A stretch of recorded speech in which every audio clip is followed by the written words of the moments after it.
Mesdames et messieurs, bonsoir. Voici les titres du journal. Le président de la République est à Paris. Professeur Alpha Condé s'est entretenu avec des ministres français.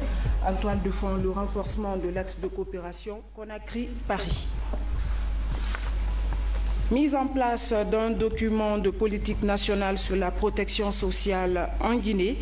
Le document final a été remis au Premier ministre chef du gouvernement ce matin. Et puis, la ville de Cancan s'apprête à recevoir du beau monde à l'occasion des festivités marquant l'an 57 de notre indépendance. Une mission conjointe est sur le terrain pour constater de visu l'évolution des chantiers.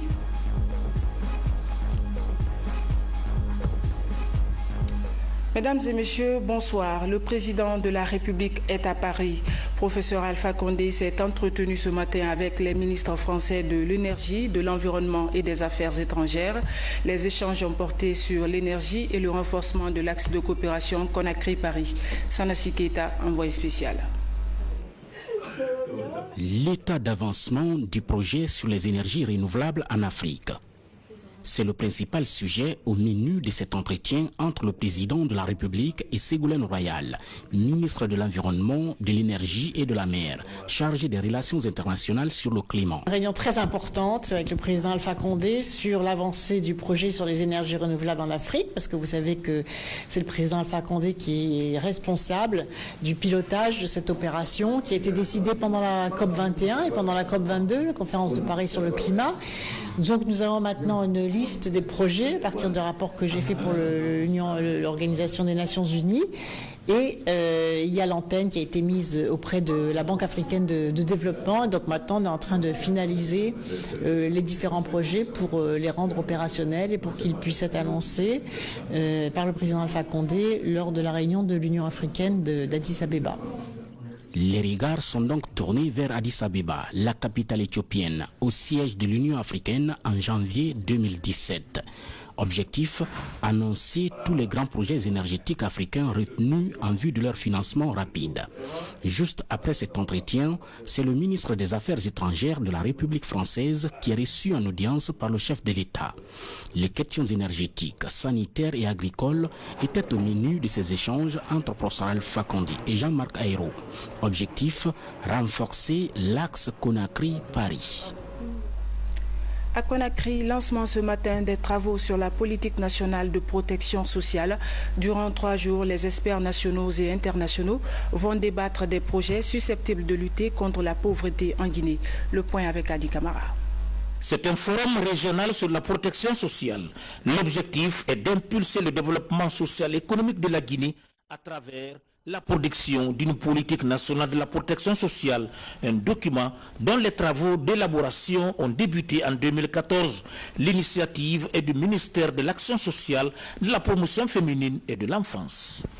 Nous sommes heureux et même très heureux de vous livrer aujourd'hui un document qui, pour la prochaine décennie, vise à changer les conditions d'existence de nos compatriotes via les principaux axes suivants.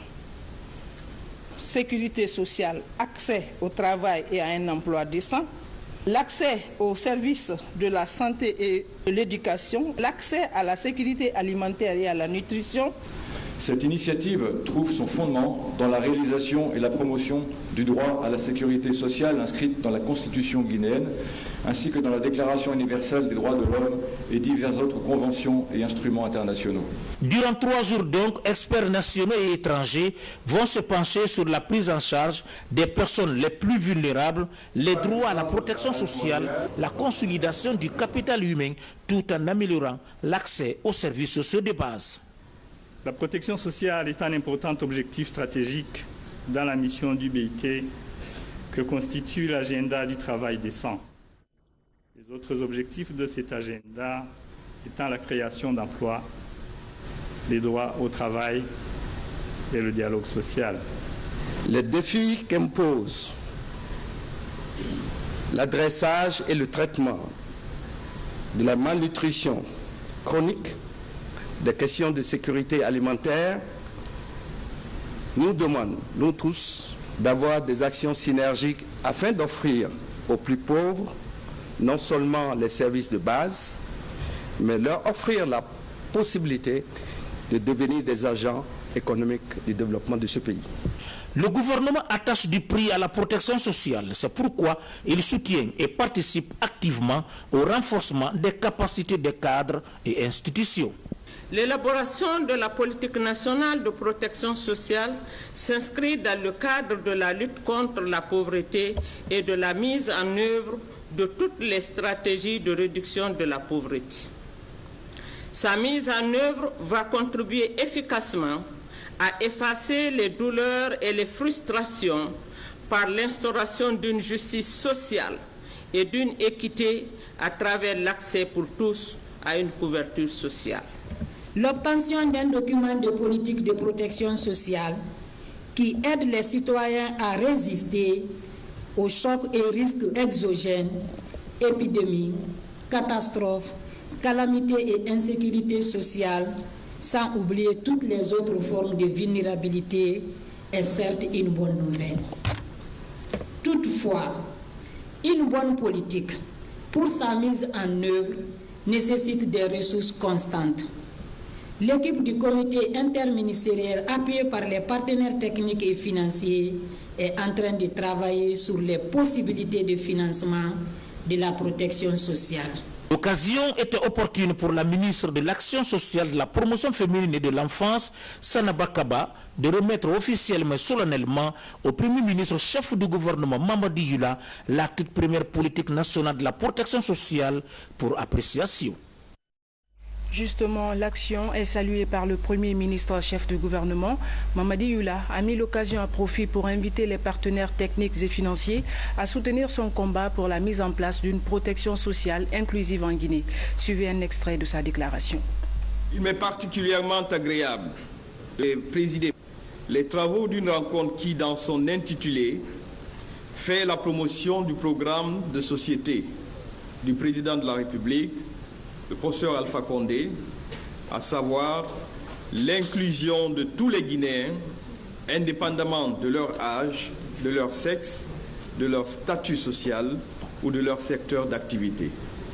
L'œuvre gigantesque de faire de la protection sociale un instrument de résilience de nos compatriotes face au choc à chaque étape du cycle de vie est une des réussites de la Troisième République et du gouvernement. En témoignent les nombreuses initiatives présidentielles pour l'accès aux services sociaux de base de qualité.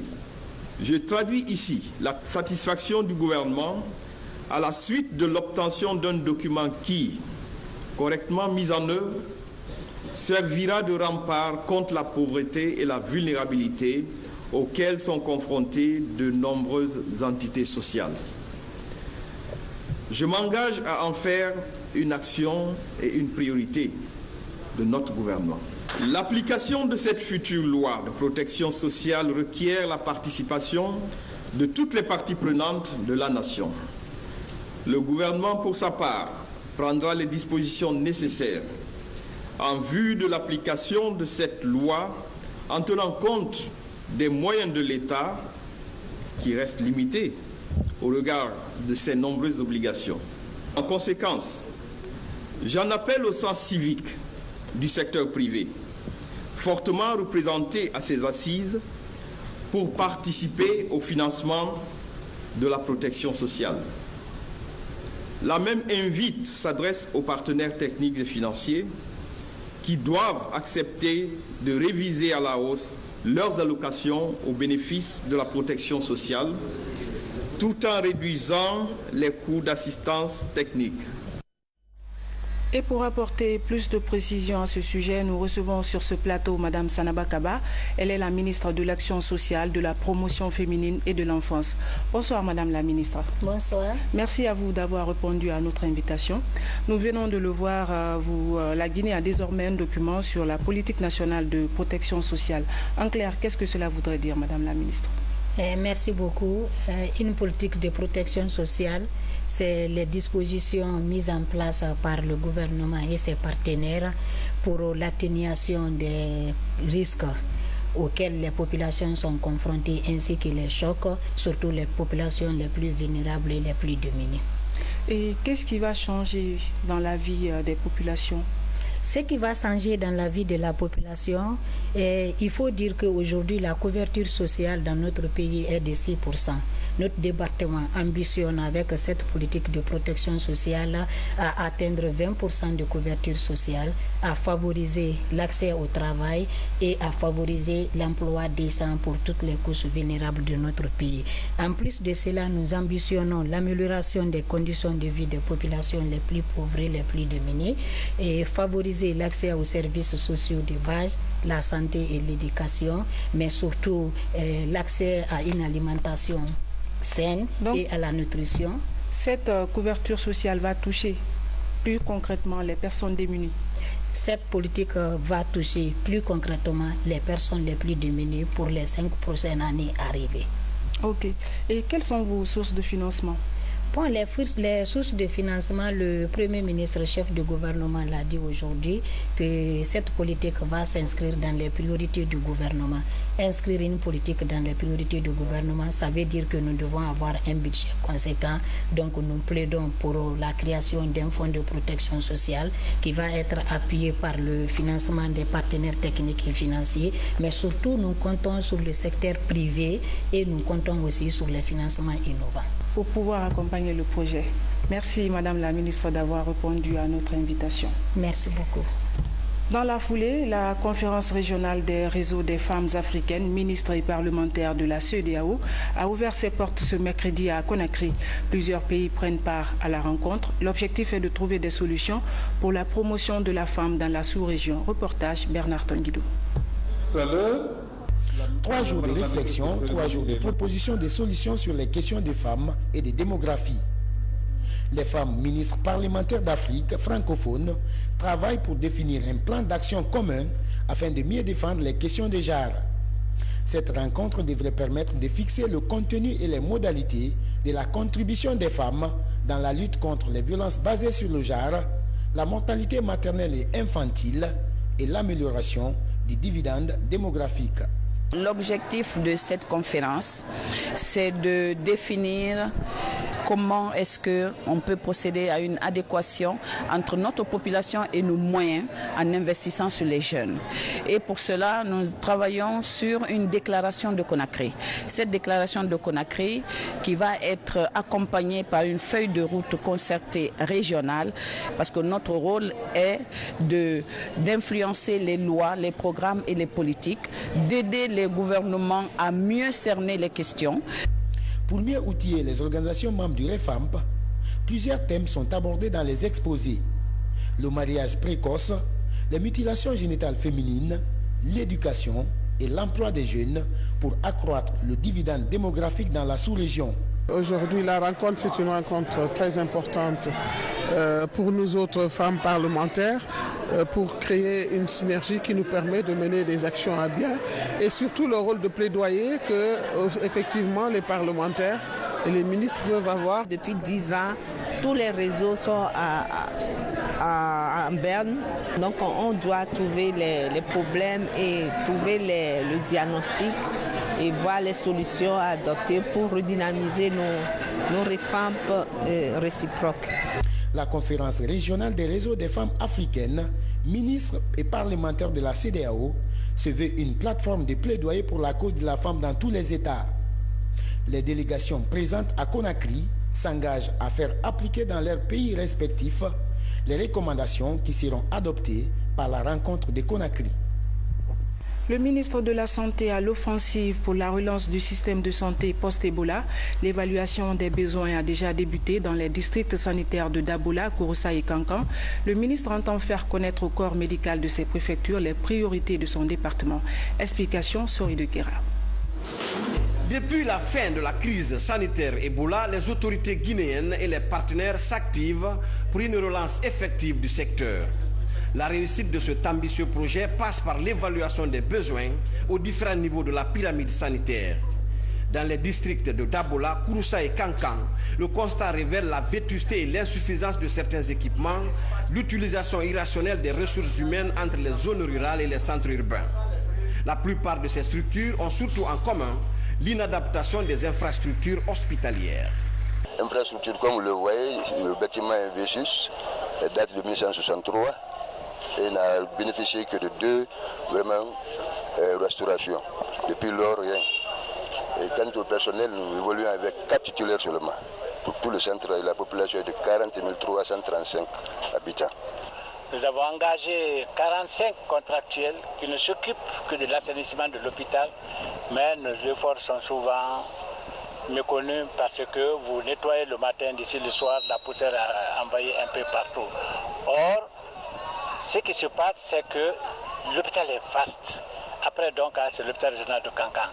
Donc, il faudrait que les bonnes volontés, que l'État, que les partenaires nous aident pour aménager notre cours. Accompagné des principaux partenaires du secteur, le chef du département met à profit cette prise de contact pour échanger avec les travailleurs des 3 districts sur les priorités de la relance. Le plan quinquennal de recrutement de 10 000 agents, les chantiers des hôpitaux préfectoraux et centres de santé en cours d'exécution étaient au centre des entretiens. Le niveau du projet des 4 hôpitaux régionaux à dimension CHU n'a pas été occulté. Je suis vraiment impressionné par ce que j'ai vu à l'hôpital régional de Kankan. Les intrants sont bien définis, bien documentés et le personnel est formé à son poste. Donc ce qui est vraiment une bonne chose. Je considère vraiment ce que j'ai vu à l'hôpital régional de Kankan comme étant de bonnes pratiques. En tout cas, j'inviterai d'autres formations sanitaires à s'en inspirer. L'ambition des autorités sanitaires de Kankan est d'améliorer les résultats actuels pour répondre aux attentes des populations. Le rêve semble permis. Le site du nouveau centre hospitalier universitaire est déjà identifié dans la banlieue de la commune urbaine. La région de Kankan doit abriter les festivités de l'an 58 de l'indépendance du pays. À cette occasion, de grands chantiers de construction sont en cours de réalisation dans la cité.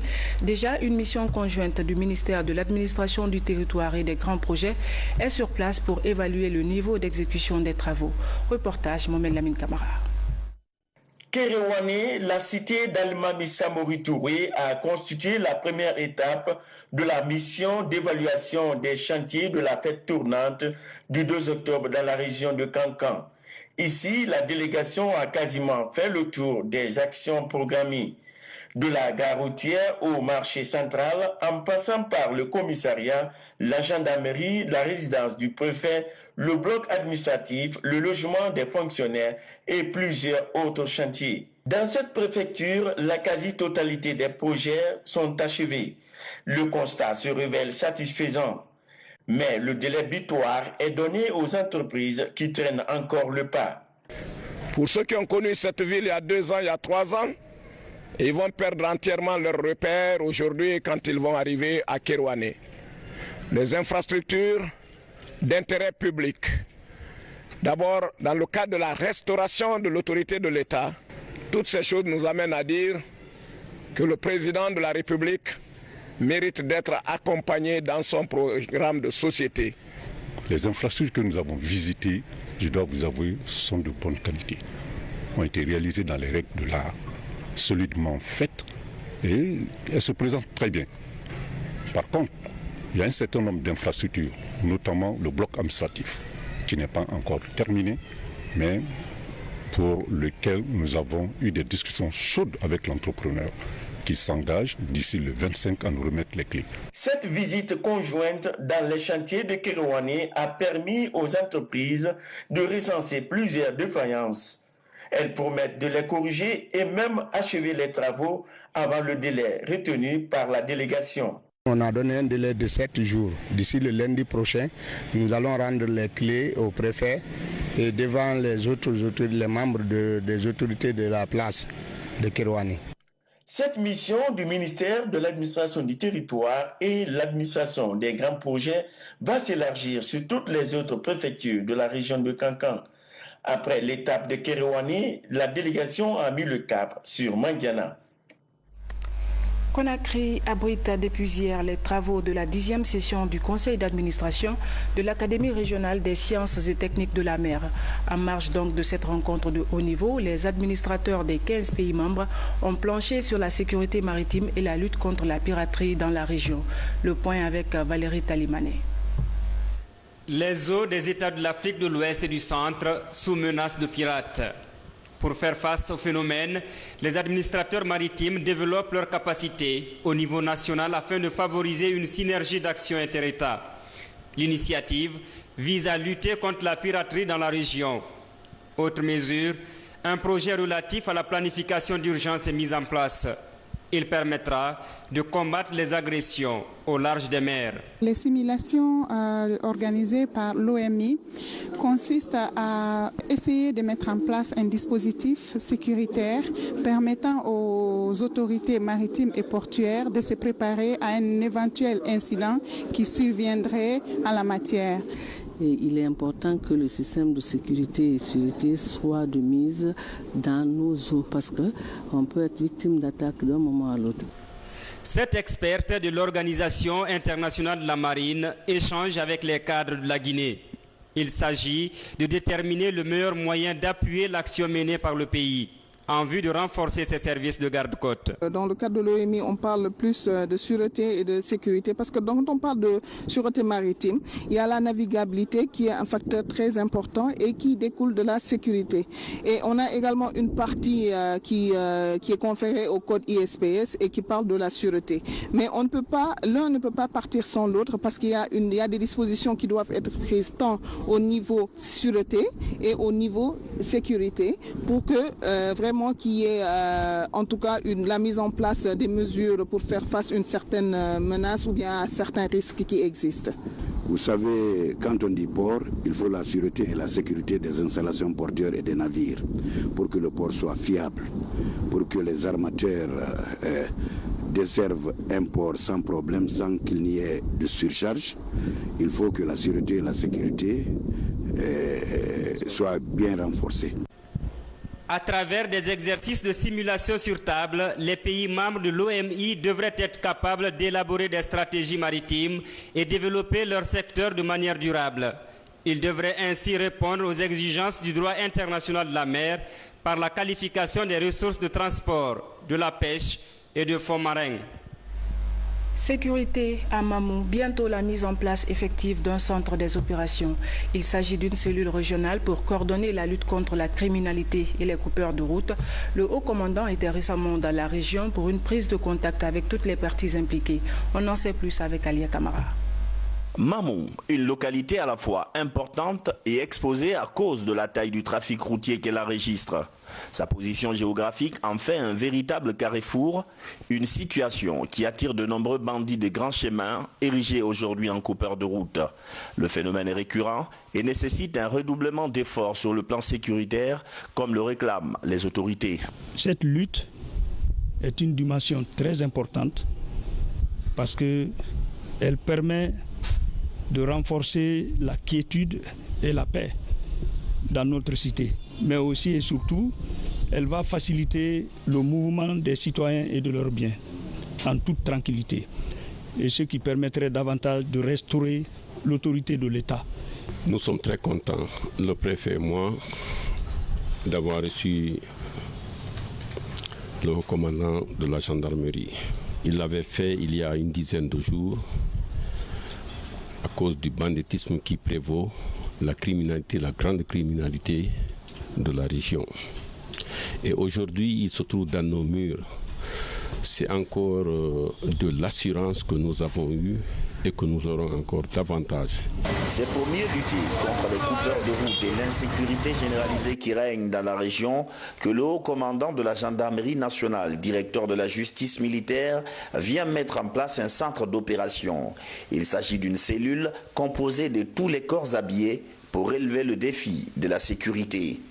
Pour le moment, nous sommes en train de surmonter quelque chose qui a très bien marché chez les autres, mais jusqu'à présent qui ne fonctionne pas bien chez nous. C'est la coordination des opérations. Le centre des opérations va être logé au groupement de la gendarmerie, ici, là où nous sommes arrêtés. mais qui prendra en compte toutes les forces de défense et de sécurité en place, puisqu'il s'agit de sécurité intérieure. La sécurité intérieure est essentiellement police, gendarmerie. Nous avons intérêt, nous, forces de l'ordre, à collaborer avec ces jeunes qui savent avec précision où se trouvent ces grands bandits. Les bandits ne sont pas dans les cieux, ils ne sont pas dans les fleuves, ils ne sont pas dans la mer. Ils sont dans les quartiers, ils sont dans les villages, ils sont partout où nous sommes. Des patrouilles quotidiennes vont être organisées pour sécuriser les routes. L'idée pourra même faire du chemin, car si l'initiative réussit à Mamou, le modèle sera copié et adapté aux autres régions administratives du pays. Un stage de formation à l'intention des chefs de bureau de l'armée. Ils ont appris la gestion dans les chaînes organisationnelles des ressources humaines. À l'issue de cette formation, tous sont entrés en possession de leur diplôme. Sergent Marcel Mansadono, correspondant de la presse militaire. Ils sont au total 20 stagiaires, officiers et sous-officiers à bénéficier d'une formation de chef de bureau, gestion du personnel. Durant 3 mois de stage, ces militaires ont été largement outillés sur les méthodes de recrutement, de formation, d'orientation, de suivi de carrière du personnel et des études du logiciel de gestion rationalisé par l'informatique et de l'organisation Griot en abrégé. Aujourd'hui, je suis très content d'avoir participé à ce stage parce que là, je sors avec 2 objectifs.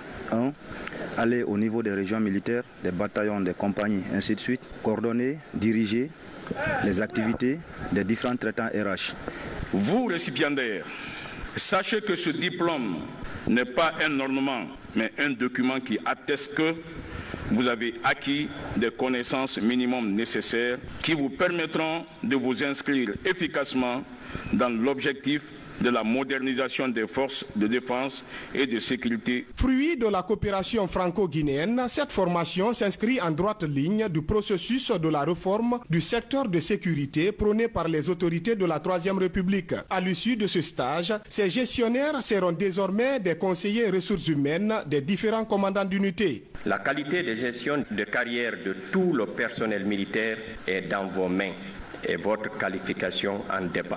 Ces diplômes que vous recevez aujourd'hui viennent conforter cette qualification. Cette promotion porte le nom de feu lieutenant-colonel Mamadou Diaouné, ex-directeur général adjoint des ressources humaines et du recrutement national. C'est par la remise de diplômes aux récipiendaires et un sketch sur la notation et l'avancement en grade que la cérémonie a pris fin. Une rencontre douanière se prépare à Conakry du 19 au 21 décembre. Il s'agit de la réunion du comité des experts des pays de l'Afrique occidentale et centrale.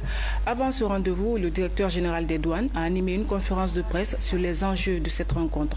Reportage Thiernos Mandialo. La Guinée se prépare à accueillir les travaux de la 21e session du comité des experts des douanes de l'Afrique de l'Ouest et du Centre. 23 pays vont être représentés, 46 délégués attendus. Nous allons, à l'occasion de cette réunion, discuter de certains plans d'action. Nous allons également évaluer les recommandations qui ont été faites lors de la dernière réunion des directeurs généraux pour la région OMD, Afrique de l'Ouest et du Centre.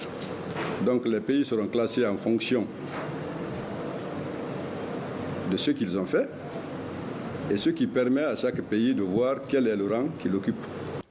La réunion du comité des experts va durer 72 heures. À cette rencontre, tout porte à croire que les échanges vont être marqués par les questions sécuritaires et de modernisation du système douanier dans les pays qui seront représentés. Annuellement, 2 réunions de cette envergure sont organisées avant celle qui regroupe les directeurs généraux des douanes des 23 pays de l'Afrique de l'Ouest et du Centre, membres de l'Organisation mondiale des douanes. Le but recherché, d'abord, il y a un aspect politique. L'aspect politique, c'est la considération qui est faite pour le pays organisateur de prouver qu'il est à mesure de regrouper 23 pays pour discuter des questions douanières. Cela est un signe d'ouverture. Cela voudrait dire que notre administration est en parfaite collaboration non seulement avec les autres administrations de l'Afrique de l'Ouest et du Centre, mais également avec l'Organisation mondiale du droit.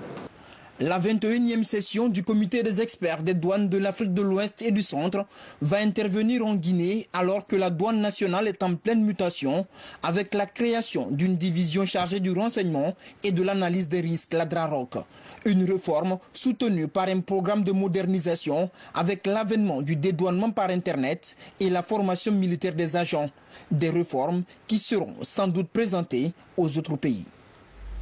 Journée mondiale de la Convention relative aux droits des enfants. Elle a été célébrée récemment à travers le monde.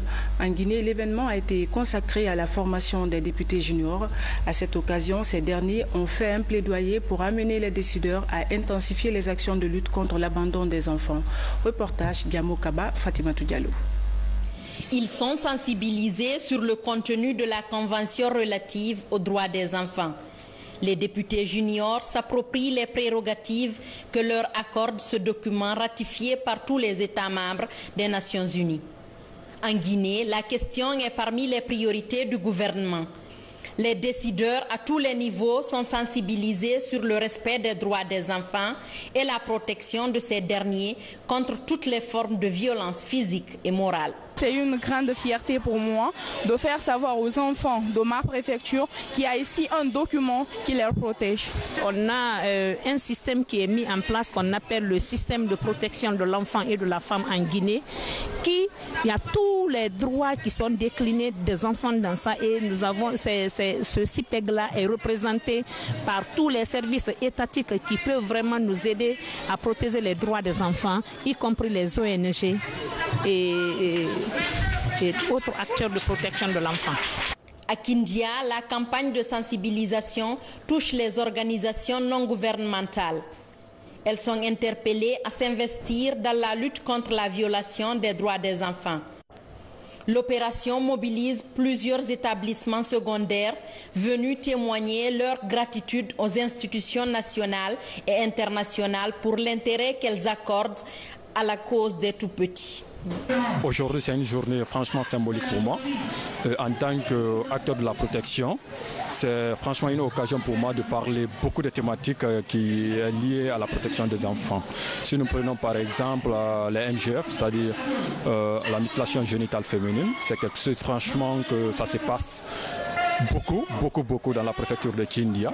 Et franchement, mais avec la collaboration des structures de protection des enfants, c'est-à-dire système de protection des enfants au niveau secteur, district, commune, jusqu'au niveau de la préfecture, c'est-à-dire de la CPPE, franchement, il y a une synergie d'action qui se passe là pour éradiquer ces fléaux-là. La Convention relative aux droits des enfants a été ratifiée par la Guinée le 10 avril 1990.